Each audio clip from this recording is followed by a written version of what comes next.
আসসালামু আলাইকুম। আমি উত্তরবঙ্গের মেয়ে রেশমা বলছি নওগাঁ থেকে। আমার ডেলি ব্লগ চ্যানেল ভিলেজ ফ্লেভারে আপনাদের সবাইকে স্বাগতম। কাছে এবং দূরে, দেশ এবং দেশের বাইরে যে যেখান থেকে আমার আজকের ভিডিওটি দেখছেন সবাইকে অসংখ্য ধন্যবাদ। আশা করি আল্লাহর অশেষ রহমতে সবাই ভালো আছেন। আমিও আলহামদুলিল্লাহ ভালো আছি। তো এই যে আমরা কিন্তু গেস্টের বাসায় চলে এসেছি। আর যেহেতু সিএনজি করে আসছি, একবার চার্জার থেকে নেমে আবার সিএনজিতে উঠতে হয়েছে, তারপরে আবার সিএনজি থেকে নেমে ভ্যানে। তো কেকটা নিয়ে খুব টেনশানে ছিলাম, তাই এসে আগে কেকটা চেক করে নিলাম যে ঠিক আছে কিনা।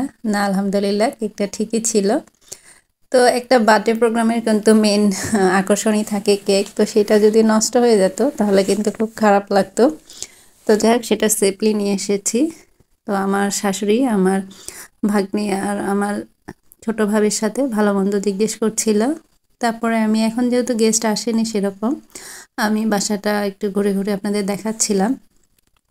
আর এই যে বেলকনিতে অনেক ফুলের গাছও আছে। তারপরে এই যে পাখি আমি গতবার শেয়ার করেছিলাম, তো এবার কিন্তু সবগুলো পাখি বাচ্চা দিয়ে বসে আছে। আবার উপরে যে চারটা আছে ওগুলো বাচ্চা রিসেন্ট বড় হয়েছে। তো বেশি হয়ে গেলে তখন আবার ও বিক্রি করে দেয়, কারণ এতগুলো আসলে মেনটেন করা টাফ, যেহেতু চাকরি করে আবার ছোট বাচ্চা। তো একটা পাখি 7টা বাচ্চা নিয়ে বসে আছে, আর একটা মানে 5টা বাচ্চা। তো অনেকগুলো করে বাচ্চা দেয়, আর ও খুব মানে ভালো আর কি টেক কেয়ারও করে। তো যাই হোক, পাখিগুলো দেখতে এত ভালো লাগছিল। এখানে লুটিনো আলবিনো সবই আছে। আর এই যে খাবারের যে প্রোগ্রাম হবে সেটার জন্য ছাদে রান্নাবান্না হচ্ছে। তো আমি কিন্তু এসে ফ্রেশ হয়ে হালকা পাতলা নাস্তা করে আমি যে কেকটা নিয়ে এসেছিলাম সেটাই যে ডেকোরেশন করে ফ্রিজে রেখে ছাদে গিয়েছিলাম আমরা একটু ঘুরতে। তো তারপরে এই যে সব কিছুই সুন্দরভাবে ডেকোরেশন করা হয়েছে। আর যেহেতু এটা বার্থডে প্রোগ্রাম, সব পিচ্ছি পাচ্ছি মানে ওই বিল্ডিংয়ের যারা ছিল শুধু তাদেরকে ইনভাইট করছে, আর আমার শাশুড়ি আসছে আর আমরা আসছি আর কি, বাইরের তেমন কেউ না। তো এখানে এই যে সব বাচ্চারা ওয়েট করছে, সামনে এত এত সুন্দর লোভনীয় খাবার। তো ওরা আসলে ওয়েট করতে পারছিল না কখন কেক কাটবে আর তারা খাবে। তো যাই হোক, বাচ্চার মায়েরাও আসছে, সবাই পেছনে বসে আছে। আসলে সবাই ক্যামেরার সামনে আসতে চায় না, যেহেতু দেখছিল যে ভিডিও করছিলাম, যার কারণে। তো এখানে এই যে সাদাব বাবু কেক কাটছিল। Our hearts beat to the city streets. We began to feel the fire. তো সবাই হচ্ছে সাদাব বাবুর জন্য, মানে আমার দেবরের ছেলের জন্য দোয়া করবেন, ও যেন জীবনে অনেক বড় হয়, বাবা মার মনের আশা পূরণ করে, একজন আদর্শ সন্তান হিসেবে, আদর্শ নাগরিক হিসেবে গড়ে উঠতে পারে।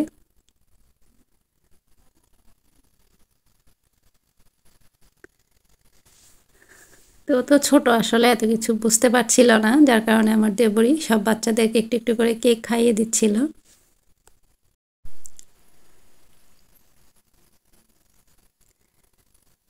তা আমরা আসলে পরে যে আমি আমার জামাটা দেখাচ্ছি, এটা আমি পরেছিলাম প্রোগ্রামের সময়, আর পাশে আমার ভাবি বসেছিল।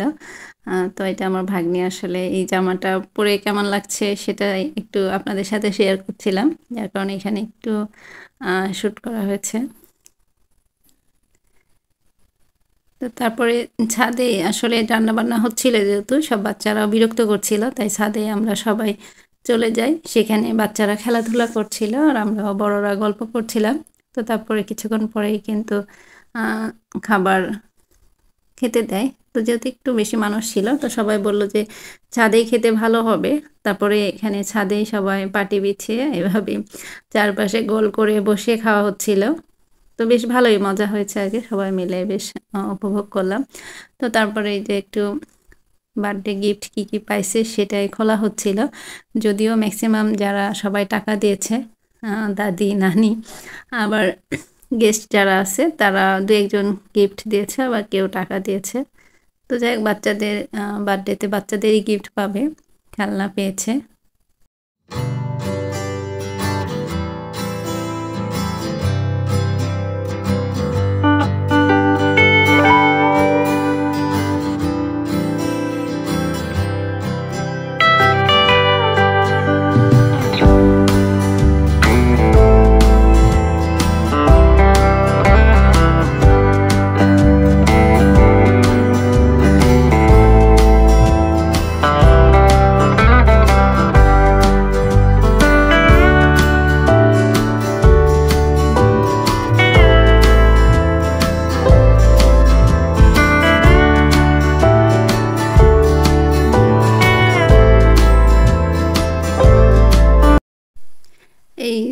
বাটি সেটটা মানে বেবিদের যে খাবারের সেটটা এটা আমি নিয়ে গেছিলাম গিফট হিসাবে।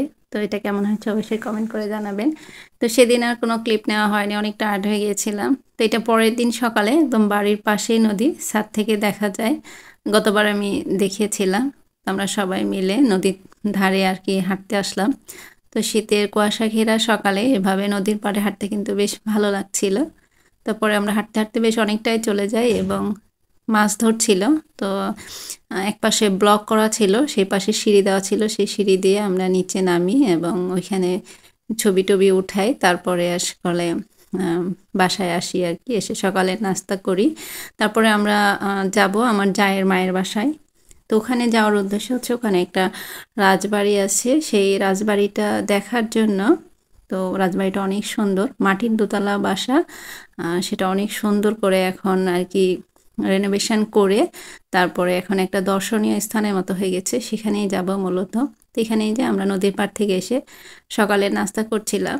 আর এই মিষ্টিটা অনেক মজা, রসের স্পঞ্জ মিষ্টি, এটা আমাদের মাতেপুরে বেশ ভালো পপুলার আর কি। তো আমার দেবর মিষ্টি নিয়ে আসছে, পরোটা করছে আর ডিম ভাজি। তো আমরা সবাই সেগুলো দিয়ে নাস্তা করে নিচ্ছিলাম।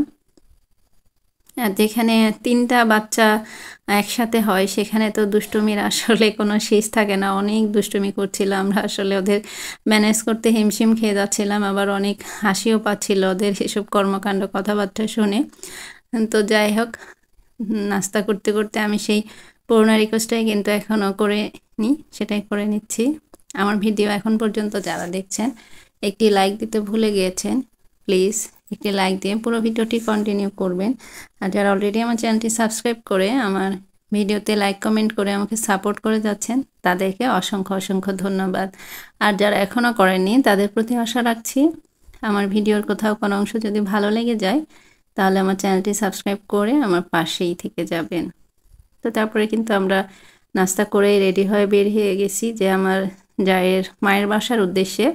তো সেখানে যাওয়ার পথেই কিন্তু একদম প্রত্যন্ত গ্রাম বলা চলে, সেখানে রাজবাড়ির একটু আগেই একটা ডুপ্লেক্স বাসা আর কি।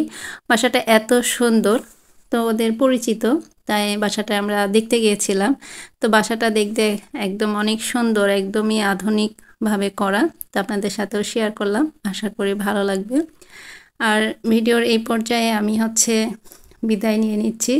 নেক্সট ব্লগে আমি সেই মাটির দোতলা রাজবাড়িটা শেয়ার করব। তো সবাই ভালো থাকবেন, সুস্থ থাকবেন। আল্লাহ হাফিজ, আসসালামু আলাইকুম।